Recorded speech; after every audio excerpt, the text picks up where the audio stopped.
नमस्कार मित्रों, जय श्री राम। और बहुत बहुत स्वागत है आप सभी का मेरे इस YouTube चैनल पे। मित्रों, आज की इस वीडियो में हम जानेंगे कि श्री गोस्वामी तुलसीदास जी ने कितना नाम जप किया था और उन्होंने कब रचना शुरू की थी रामचरितमानस ग्रंथ की। तो प्रामाणिक संत बताते हैं, अयोध्या के संत बताते हैं कि, और जो काशी के विद्वान हैं वो भी, कि श्री गोस्वामी जी ने नौ नौका राम नाम महामंत्र का उन्होंने जाप किया था।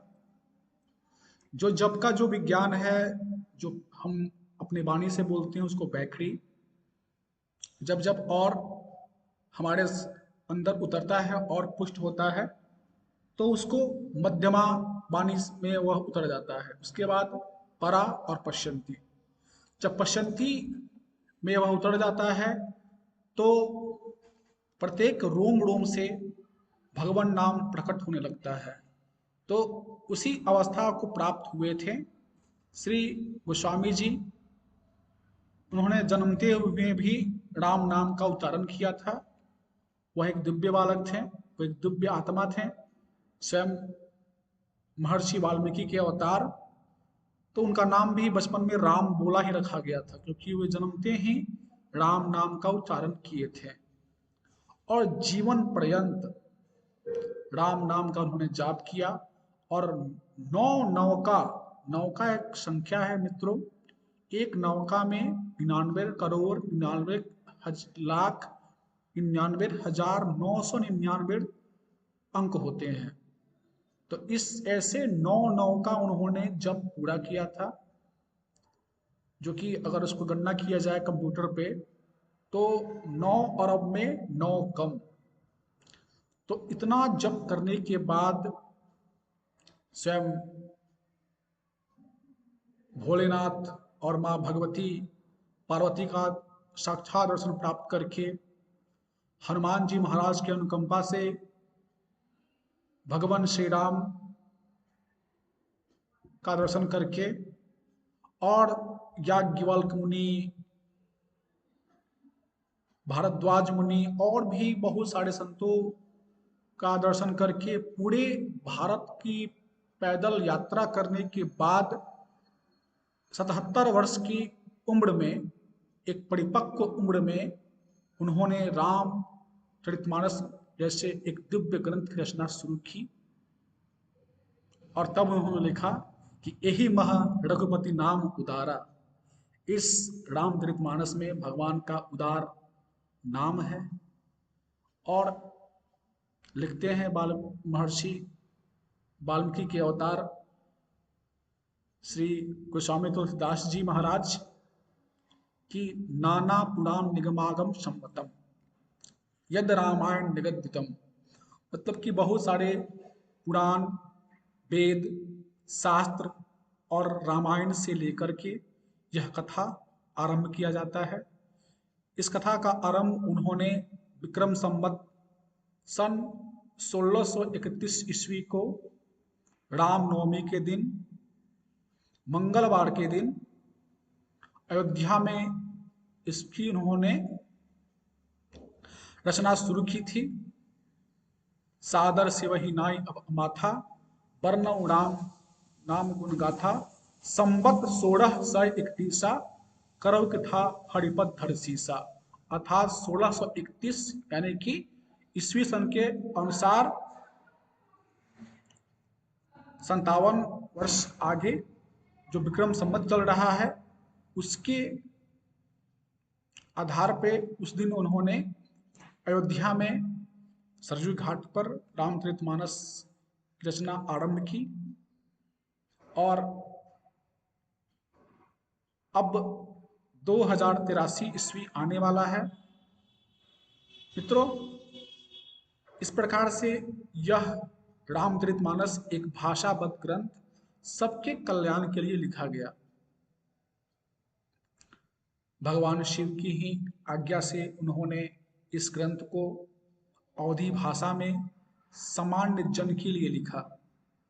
पहले गोस्वामी जी इस ग्रंथ को संस्कृत में लिख रहे थे, परंतु जब वो रात को लिखते वह सुबह मिट जाता। तो स्वयं विश्वनाथ भगवान शंभु प्रकट हुए माता भगवती पार्वती के साथ, और उन्होंने गोस्वामी जी को यह कहा कि आप इसकी रचना अपनी भाषा में करें, जिससे कि यह सभी प्राणियों के लिए सुलभ हो जाए, क्योंकि संस्कृत पढ़ना सबके बस की बात नहीं है। तो इस कारण से उन्होंने इस ग्रंथ को, और कई जगह तो उन्होंने जो भाषा का एक जो वर्णों की शुद्धता होती है, अक्षरों की जो शुद्धता होती है, उसका भी उन्होंने ध्यान नहीं रखा है। यह क्यों है? इससे यह ग्रंथ जो है सामान्य लगता है, इसमें कुछ है नहीं, इसमें गलतियां हैं, इसमें अक्षरों की जो शुद्धता है वह नहीं है। तो इस प्रकार से जो सोचते हैं, वास्तव में वो उस मानस का अधिकारी ही नहीं है, क्योंकि जिसमें हृदय में श्रद्धा नहीं है, जिसके हृदय में भगवान राम के चरणों में कोई प्रेम नहीं है, उसके लिए यह ग्रंथ कुछ नहीं है। उन्होंने इसको मानस सरोवर की संज्ञा दी है, और उन्होंने लिखा है कि आवत यही सर बहुत कठिनाई, राम कृपा बिनी आई न जाई। यानी कि यह जो मान सरोवर है रामचरितमानस रूपी, उस उसको पढ़ना, उसको समझना आसान भी नहीं है, जिसके हृदय में श्रद्धा नहीं है। क्योंकि श्रद्धा विहीन पुरुष जो होते हैं वे संसारी होते हैं। गीता में भगवान श्री कृष्ण कहते हैं कि जो अश्रद्धा जिनमें होती है, जिनमें अश्रद्धा होती है, जो नास्तिक होते हैं, वे इस जन्म मृत्यु रूपी संसार में वो फंसे रहते हैं। कई कई लाखों वर्ष, करोड़ों वर्ष तक वे फंसे रहते हैं। तो वे कोई भी ग्रंथ को, कोई भी सनातन जो दिव्य ग्रंथ हैं, जो कि भगवान के साक्षात विग्रह स्वरूप है, रामायण भगवान श्री राम का विग्रह स्वरूप है, और श्रीमद् भागवत भगवान श्री कृष्ण का विग्रह स्वरूप है।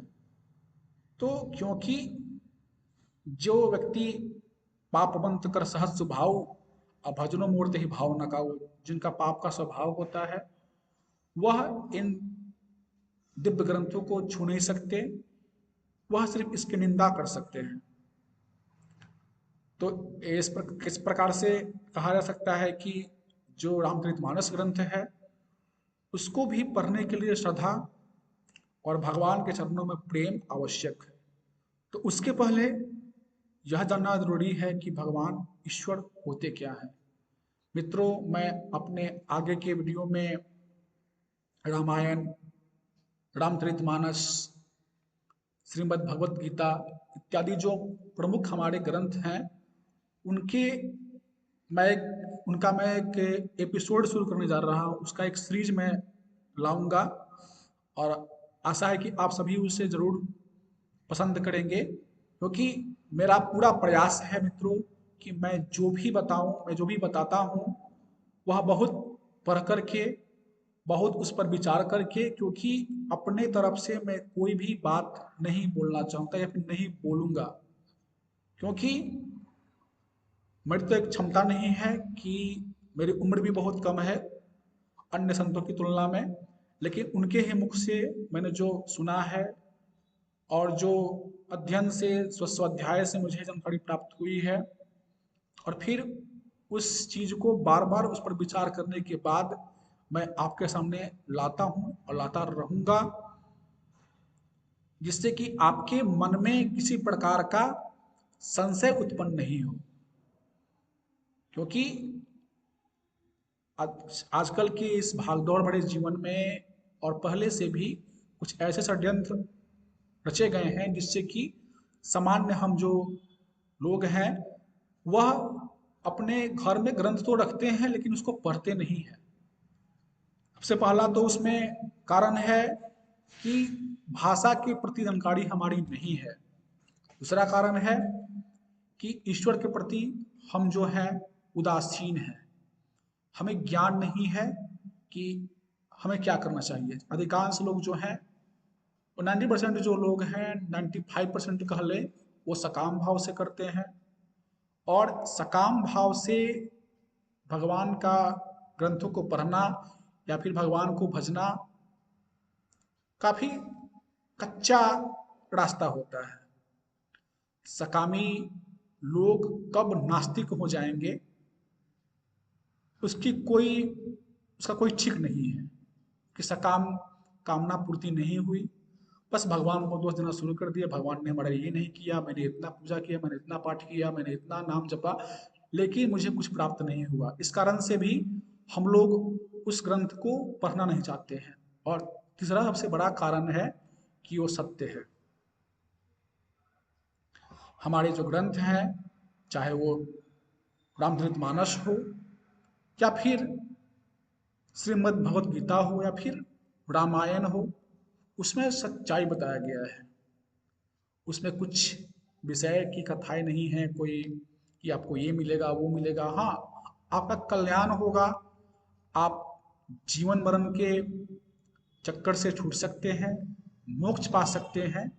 यही वास्तविकता, यही सच्चाई बताई गई है।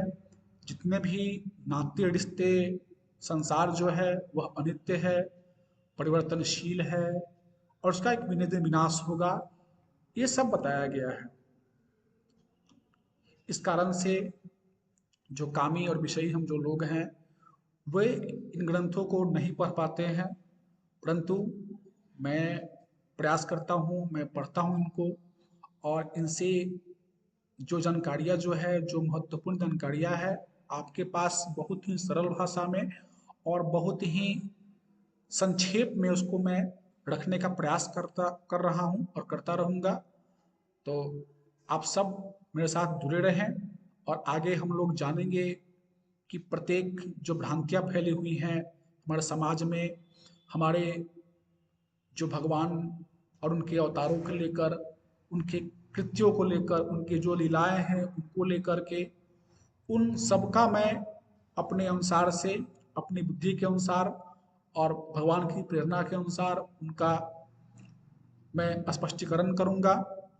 और ऐसा प्रयास करूंगा कि आपके मन में जो संशय जो है या फिर सामान्य जनमानस के जो मन में जो संशय जो बना हुआ है हमारे धर्म ग्रंथों को लेकर के, हमारे अपने जो मान्यताएं हैं उनको लेकर के, वो सब दूर हो। तो मित्रों, अगले वीडियो के लिए आप लोग मेरा इंतजार करें। मिलते हैं अगले वीडियो में। तब तक के लिए नमस्कार। जय श्री राम।